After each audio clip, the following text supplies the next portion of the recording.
1901 साल. लहान बाबासाहेब, त्यांची भावंड आणि नोकर गाडीने जात होते. रेल्वेने ते चाळीसगाव स्टेशनला पोचले.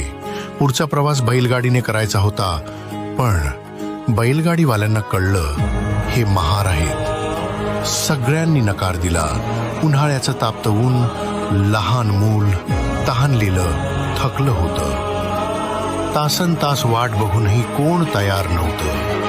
शेवटी एक बैलगाडीवाला तयार झाला, पण त्यानेही स्वतःचा चटईसारखा कपडा बैलगाडीवर टाकला, फक्त अस्पृश्य स्पर्श टाळण्यासाठी. लहान बाबासाहेबांनी तेव्हा अनुभवला होता जात म्हणजे काय.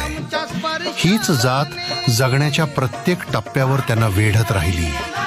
पण म्हणूनच बाबासाहेबांनी ठरवलं, या देशात माणूस म्हणून जगण्याचा हक्क मिळवायचाच.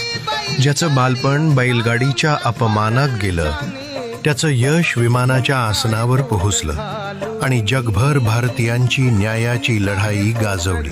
आजही काही ठिकाणी जात नावाचं भिंत आहेच, पण बाबासाहेबांनी दाखवलेला रस्ता अजून